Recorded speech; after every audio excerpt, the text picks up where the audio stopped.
Vamos para a parte final do livreto. Seja um membro que guerreia com oração. Um membro que guerreia com oração. Há uma frase que diz assim, talvez você já ouviu. Você pode não ser cristão e orar. Mas não pode ser cristão e não orar. Já viu pessoas que não são cristãs que oram? Você pode ser um não cristão e orar. Mas é inconcebível que você seja um cristão e viver sem oração. Todos nós sabemos que a oração é importantíssima na vida de um cristão. Aliás, seria muito difícil descrever a vida cristã e viver a vida cristã sem oração. Tente imaginar todas as turbulências, todos os altos e baixos que você teve na sua vida. Tira a oração delas. Como teria sido? Não dá, né? Elas estão juntas. Porque a oração é o que nos traz força, capacitação de Deus para prosseguir. Mas mesmo sabendo dessa importância, nós somos tentados muitas vezes a não orar. E até mesmo pensar que a oração é algo que não serve para nada. E isso acaba gerando duas coisas. Ou negligência na oração. Então as pessoas param de orar. Ou frustração na oração. Eu orei e nada aconteceu. Então eu estou frustrado, não quero mais saber desse negócio de oração. Por que a oração é um exercício tão difícil para nós? Talvez porque nós não temos refletido sobre algumas questões que nós vamos tentar tratar e abordar nessa aula. Nós vamos responder, deixa eu me certificar aqui, 4 perguntas. A primeira pergunta: o que a oração tem a ver com a igreja? O que a oração tem a ver com a igreja? Vamos abrir em Isaías, capítulo 56. Olha o que dizem os versículos 6 e 7. A promessa de Deus, lá no Antigo Testamento, de um dia. 56, versículos 6 e 7. Promessa de Deus de que um dia algo aconteceria. Olha o que ele diz. E os estrangeiros que se unirem ao Senhor para cultuá-lo e amar o nome do Senhor, tornando-se assim seus servos, todos os que guardarem o sábado sem profaná-lo e os que abraçarem a minha aliança, versículo 7, eu os levarei ao meu santo monte e os alegrarei na minha casa de oração. Os seus holocaustos e os seus sacrifícios serão aceitos no meu altar, porque a minha casa será chamada casa de oração para todos os povos. Deus quis que o seu povo fosse um lugar de oração, um local onde, ou uma reunião, uma grande reunião de oração. Isaías falou de uma época em que os eunucos e os estrangeiros seriam muito bem-vindos entre o povo de Deus. E Jesus cita isso. Lembra naquele evento em que Jesus entra no templo e os cambistas estão ali e ele os expulsa? Jesus cita essa passagem lá, nesse trecho. Em Mateus capítulo 21, vamos lá para esse texto. Mateus 21, versículo 13. Jesus está inconformado porque o templo não está sendo usado para a sua essência, que era ser uma casa de oração, mas estava sendo usado para comércio. Um comércio da fé. Qualquer semelhança é mera coincidência com os dias de hoje, né? E esse dia chegou, o dia em que o Espírito Santo desceu sobre os discípulos e pessoas de todos os povos começaram a ser salvas por Jesus. E o livro de Atos descreve isso. Então essa promessa da casa de oração, em que o povo de Deus será o local onde as pessoas irão clamar a Deus, chegou no livro de Atos. A igreja é esse povo que reúne pessoas de várias nações que oram juntas ao mesmo Deus. E quando nós olhamos para as atividades da igreja primitiva, a gente percebe que a oração era uma das principais tarefas aos quais os membros se dedicavam. Vamos ler 2 versículos em Atos que mostram isso. Teriam tantos outros, mas eu separei só 2. Capítulo 1, versículo 14 de Atos. Agora, o próximo vai ser o Atos 2:42. Muito bom, você vê dois eventos diferentes. O primeiro era antes do Pentecostes, antes do Espírito Santo vir. O povo viu Jesus ascender ao céu e a resposta deles foi: vamos nos reunir e orar. Jesus não mandou ninguém orar. Se você ler Atos 1, Jesus não falou: fica me esperando orando aí. Eles entenderam que precisavam orar. E aí quando o Espírito Santo vem, e todos ali agora estão cheios do Espírito, sabe qual a reação? Oração. Eles se reúnem para ouvir a palavra, para partir o pão, mas também para orar. Então você percebe que o envolvimento dos primeiros cristãos na oração era uma coisa tão forte, que a oração passou a ser considerada uma devoção. O que é uma devoção? Alguém sabe? Algo ao qual nós nos devotamos, certo? Ou seja, é um ato cotidiano, comum da vida cristã. A oração foi considerada uma devoção. Quando você lê a sua Bíblia, todos os dias de manhã, você está fazendo a sua devocional. Sabe de onde vem esse termo? De uma devoção. É um rito que eu cumpro, um ato que eu repito. E a oração também foi considerada como uma devoção cristã. Essa é a primeira pergunta a ser respondida. O que a oração tem a ver com a igreja? A igreja é a casa de oração. É onde se espera que as pessoas orem. Segunda pergunta, o que é a oração? Só saber da importância da oração não faz da gente pessoas que oram. Nós sabemos que a oração é algo central, mas isso não nos faz crentes que guerreiam com a oração. Na verdade, há muitas ideias erradas sobre a oração por aí. Algumas pessoas que dizem: se nós não orarmos, Deus não pode agir no mundo. Já ouviu aquela frase? Talvez eu vou arranhar o seu ouvido agora.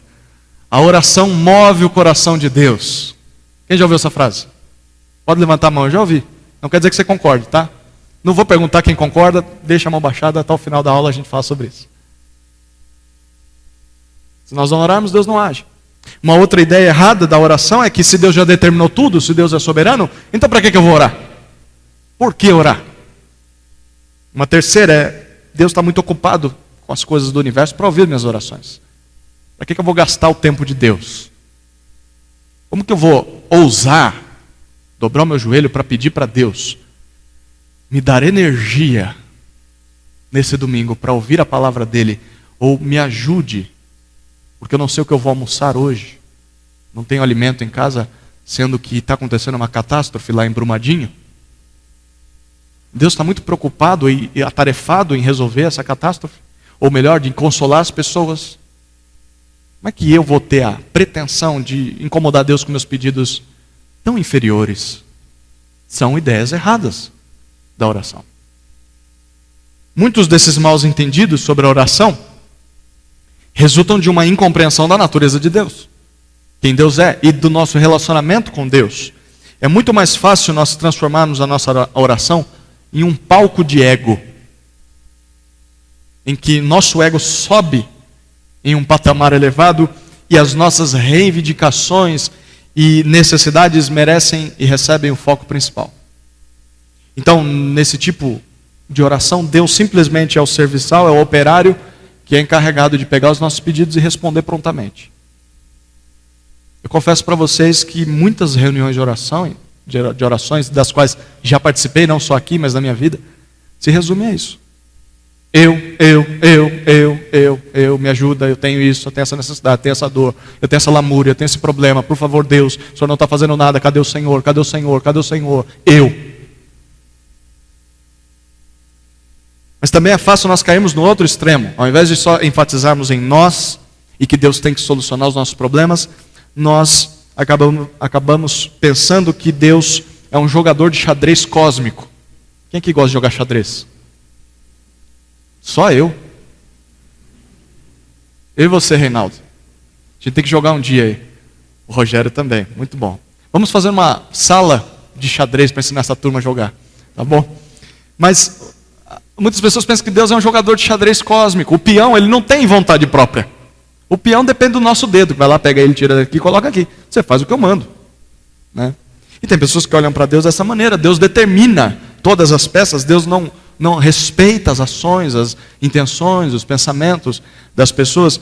O que nós precisamos é de um entendimento da oração centralizado no Evangelho. O que a oração tem a ver com o Evangelho? Tem um teólogo chamado Graham Goldsworth, nome esquisito, mas o que ele fala é bom. Ele dá uma dica do que é a oração relacionada ao Evangelho. Ele diz assim, preste atenção, eu vou citar o que ele diz no livro aí. Abre aspas. O Evangelho tem como assunto primário a obra do Filho. O Evangelho tem como assunto primário a obra do Filho de Deus. A maneira com que conhecemos o Filho determinará a maneira como vemos o nosso relacionamento com o Pai, que nos fala em Sua palavra. A maneira com que vemos esse relacionamento determinará, por sua vez, o modo como nos aproximamos de Deus em oração e com que confiança fazemos isso. A oração jamais será uma excursão sentimental ou um apertar instintivo do botão de pânico. A gente só faz quando deu tudo errado.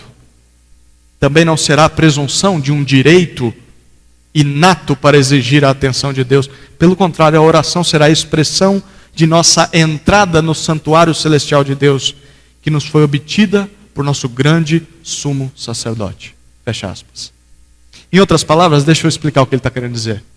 É que crer no Evangelho muda o nosso status. Éramos estrangeiros e agora somos membros da família de Deus. Nós somos filhos adotados por Deus, por meio da fé em Cristo.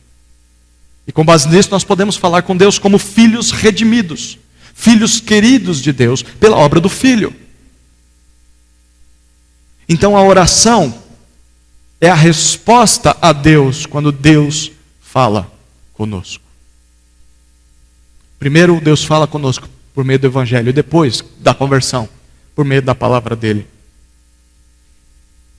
A oração, já parou para pensar, é a primeira coisa que nós aprendemos quando somos convertidos por Cristo.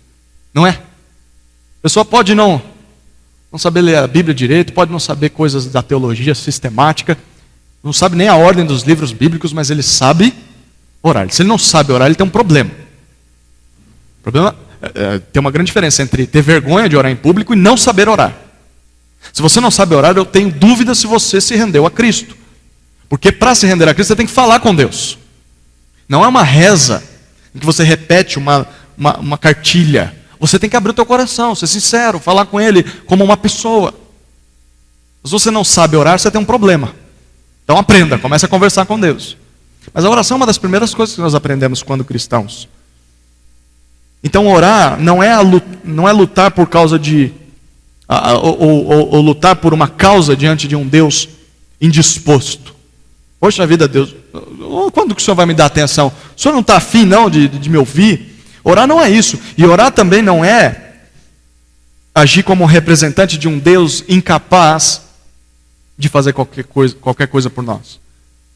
A oração, na oração nós somos filhos unidos com Cristo. Cristo é o nosso advogado, é o nosso sumo sacerdote, é o herdeiro de todas as coisas. Então na oração nós comparecemos diante de Deus como pessoas que recebem toda a atenção. Se nós estamos em Cristo, leia os evangelhos, a atenção que Deus dava para as orações de Jesus é a mesma que Ele dá para as nossas orações. Porque nós estamos diante de Deus, não há qualquer telhado que bloqueie as nossas orações, mesmo que às vezes nós pensemos o contrário. Pensemos que a oração do monte vai chegar mais perto de Deus. Pensamos que a oração talvez no carro, ela não é tão efetiva, que a oração com um tipo de vestimenta diferente, ou até quando você está tomando banho no seu chuveiro, que aquele tipo de oração Deus não vai ouvir. Deus ouve toda oração. Por meio de Cristo, qualquer oração chega aos seus ouvidos e Ele dá atenção para todas essas orações.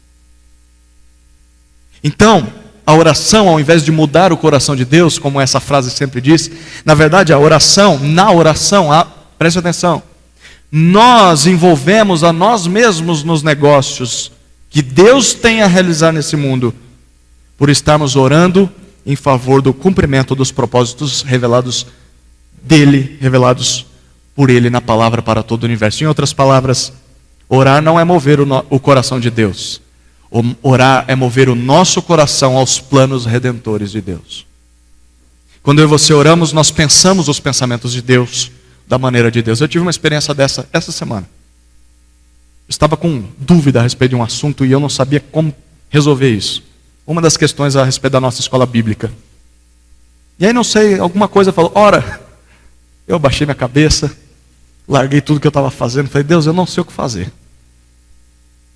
Olha, eu estou com esse problema, esse aqui, e eu não sei o que fazer. Enquanto eu falava, eu pensei na solução. Antes de terminar a oração, eu já tinha a resposta. Deus, obrigado. A gente às vezes faz isso, a gente não ora e tenta resolver com o nosso braço. E quando a gente começa a orar, a gente começa a ver o que é mais importante. E Deus foi me revelando, você está pensando em coisas que não são tão importantes. A solução está aqui. E a oração é isso. Então quando nós oramos, Deus nos move em direção à vontade dEle. Isso é oração. Terceira pergunta, como, ou melhor, quando e como nós devemos orar? A Bíblia responde isso de duas maneiras muito simples. Quando orar? 1 Tessalonicenses capítulo 5, versículo 17. Orai sem cessar. Outros textos mostram isso. Romanos 12, 12. Perseverai na oração. O texto de Colossenses 4, versículo 2 também diz isso. Vamos abrir lá. Continuem firmes, perseverem na oração. A resposta é quando orar, uma palavrinha. Constantemente. Todo o tempo. Todo momento. Diante das tentações, dos perigos, das necessidades da vida cristã, um membro saudável de igreja dá ouvidos às ordens de Deus quanto à constância na oração. Continue orando. E a irmã Marinete decorou o versículo, falou de cor, né? Mas esse versículo do 1 Tessalonicenses 5,17, qual que é o versículo? Orai sem cessar. Não é um versículo que diz assim, se quiser, ore.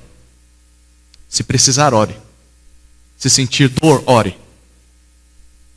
É o quê? O que nós lemos? Uma ordem. Ore. Mas não quero, ore. Não preciso, ore. E se eu não estiver orando, está em pecado. É uma ordem.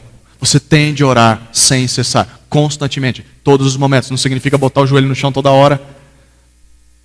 Estamos no meio de uma conversa. Peraí, deixa eu orar para Deus. Não, mas ora aqui. Constantemente. Nós devemos constantemente estar em oração. E é isso que é oração.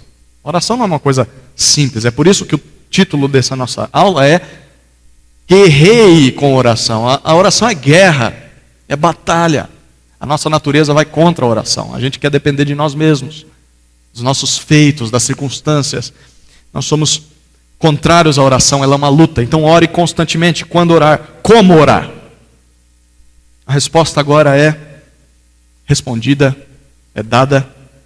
Mais uma vez usei a redundância. Romanos capítulo 8, versículos 26 a 27. Romanos 8, 26 e 27. Gente, que texto fantástico. Como orar? A resposta é no Espírito. E perceba o que isso significa. Esse texto diz que o Espírito Santo nos socorre em nossa fraqueza.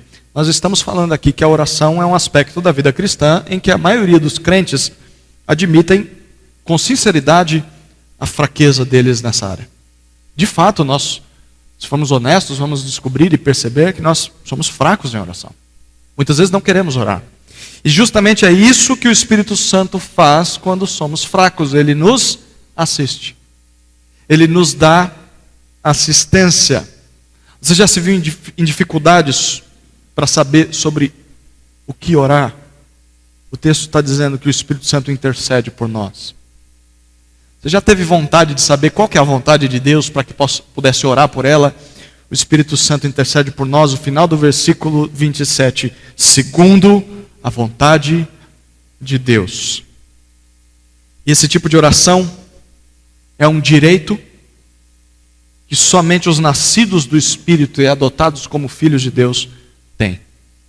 Se você reparar os versículos anteriores a esse trecho, versículos 14 até 17 de Romanos 8, um trecho um pouco mais comprido, eu vou ler aqui.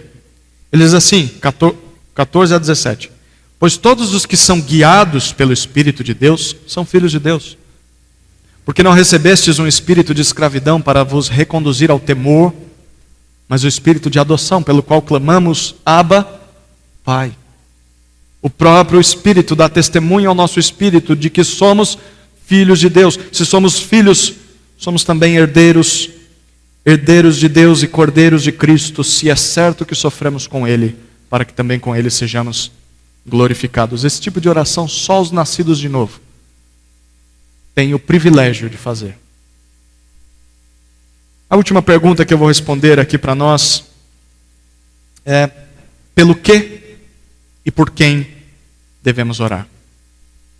Nós vamos abrir em algumas passagens e eu vou dar 3 dicas de pelo que e por quem devemos orar.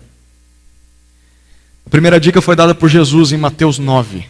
Mateus capítulo 9, vamos abrir lá, versículos 35 a 38.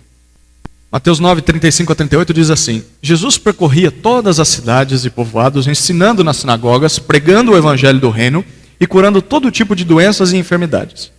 Vendo as multidões, compadeceu-se delas, porque andavam atribuladas e abatidas como ovelhas que não têm pastor. Então disse a seus discípulos: na verdade a colheita ou a seara é grande, mas os trabalhadores são poucos. Qual que é a aplicação de Jesus? Versículo 38.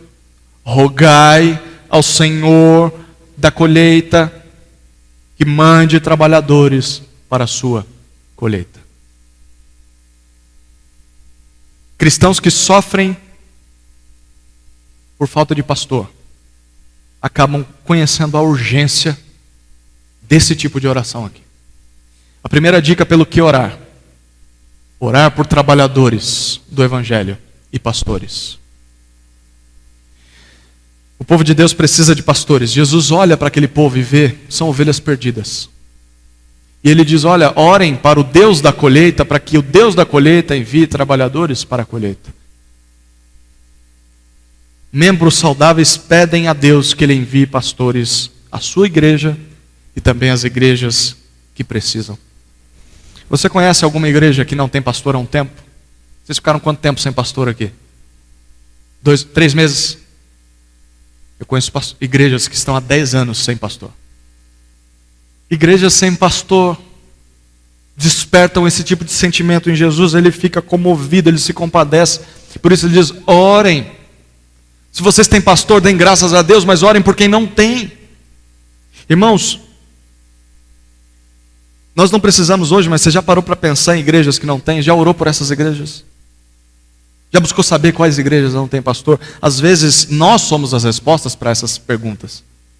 Se nós começarmos a orar por igrejas que não têm pastor, talvez nós vamos nos mover a ajudar financeiramente. Talvez o que eles precisam é de recurso. Talvez o que eles precisam é de que alguém seja enviado para lá. Ou talvez o que eles precisam é da sua vida mesmo. Talvez Deus está te chamando para o ministério, para servir como missionário, missionária, pastor. Orar pela seara. Nós devemos orar não só por novos pastores, mas para que Deus também fortaleça, ajude aqueles que já estão trabalhando na palavra e que talvez estejam passando por aflições e sofrimentos. Você deve estar ciente das notícias de pastores que têm se suicidado. Muitos. Nós poderíamos orar por aqueles pastores que estão em momentos assim, de turbulências, precisam descansar, precisam dormir, precisam orar, precisam de consolo. Orar por eles. Segunda dica de pelo que e por quem orar. Você acha que é muito difícil orar só por novos pastores ou pelos pastores que já estão trabalhando? Abre em Efésios capítulo 6, versículo 18. Toda oração e súplica, orando em todo o tempo no Espírito, já vimos isso, vigilantes, em perseverança e súplica por todos os santos. Não é que você vai se prostrar diante de uma estátua de um santo, um crente que viveu no passado, não é isso que ele está dizendo. Santos na carta aos Efésios são os crentes, orando por todos os crentes. Pergunta: você conhece todos os crentes do mundo? Mas Deus te manda orar por todos os crentes. Bom, peraí, então como eu posso começar? Talvez você pode começar orando pela sua lista de membros da igreja. Algo que você pode ter acesso se nos procurar. Nós pretendemos divulgar essa lista mais completa, com os dados mais palpáveis. Vamos pegar a lista de membros e orar por eles. O cristianismo não é um esporte individual em que a oração é como você comprar um lanche no drive-thru. Sabe, quando você entra ali com o seu carro, você fala com um atendente desconhecido pelo interfone e aí você espera alguns minutos e você recebe aquilo que você pediu para comer o que você gosta. A vida cristã não é assim, ela é uma vida em família. As nossas orações, elas devem focalizar toda a família da fé, tendo a maior estima pelos outros do que por nós mesmos. Então você pode usar a lista de membros da igreja. Por exemplo, você pode fazer isso com os aniversariantes do mês. Você tem agora uma lista, tem no mínimo 10 aí, casamentos, aniversários de casamentos. Orar por essas famílias, por essas pessoas. Você pode citar nomes de cada família por dia, talvez. Olha, hoje antes da nossa refeição nós vamos orar pela família tal, membros da nossa igreja. Você pode também fazer isso no seu tempo de devocional. Eu e Samuel temos tido uma experiência muito boa. Nós pegamos a lista de membros e quando nos reunimos com os presbíteros também fazemos isso. Pegamos a lista de membros, escolhemos 10 membros no dia, vamos falando. O que você repara que essa pessoa precisa de oração? Essa aqui eu acho que precisa de mais idade. Essa aqui está precisando de um emprego. Essa aqui precisa cuidar mais dos filhos. Essa aqui precisa de mais sabedoria. E nós colocamos na frente e passamos ali 1 hora orando pelos nossos membros. Mas só 10 hoje. Queríamos passar por todos, mas tem outras coisas para fazer. Amanhã mais 10 e mais 10. Você pode fazer isso. Talvez não gastar tanto tempo, mas se você orar por 2 membros por dia, no final do ano você orou por todo mundo. Você pode também orar por outras igrejas da vizinhança, do bairro que nós estamos, o bairro vizinho, igrejas em que as nossas famílias, nossos amigos são membros. Nós podemos orar quando nos encontrarmos.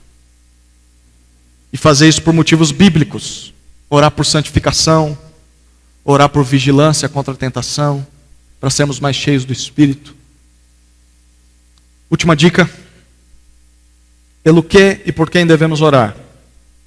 1 Timóteo 2. Antes de tudo, exorto que se façam súplicas, orações, intercessões e ações de graças por todos os homens, pelos reis e por todos os que exercem autoridade, para que tenhamos uma vida tranquila e serena em toda piedade e honestidade. Isso é bom e agradável diante de Deus, nosso Salvador. O que Deus está ordenando aqui? A terceira dica é: ore pelos que estão em autoridade, em posição de autoridade.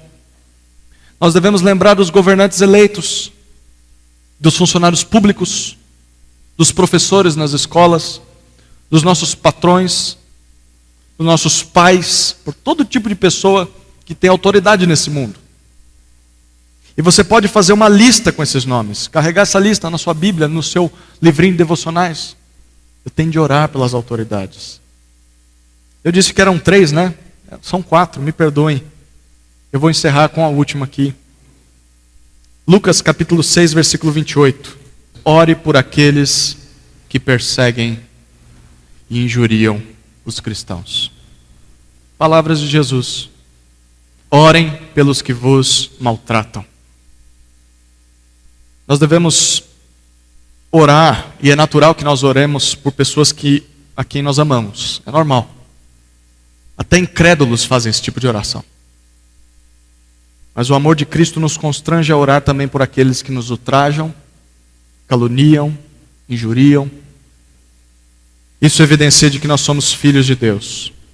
Lembra que nós estudamos já em Mateus 5, nas quartas-feiras, se nós somos perseguidos por causa da justiça, nós devemos nos alegrar, porque Cristo nos prometeu uma recompensa no seu reino e não nessa terra. Nós não devemos ser como aquele servo que foi perdoado, mas não perdoou aquele que devia a ele um valor muito menor. Nós temos de combater o impulso carnal de não amar os nossos perseguidores e esquecê-los nas nossas orações. A gente tem que orar por eles, sim. Amém? De tudo o que nós aprendemos nessas aulas, o assunto dessa última é essencial para que a gente viva as 9 aulas anteriores. Eu gostaria de citar uma frase que eles citam no livro e vou encerrar com essa frase. Abre aspas. Se queremos ser ouvintes de pregação expositiva, saturados com o Evangelho, teólogos bíblicos, devemos orar com um firme conhecimento do que Deus está fazendo no mundo por meio de Cristo, seu Filho, e orar em favor do avanço de seu Evangelho e de sua vontade em todo o mundo. Amém?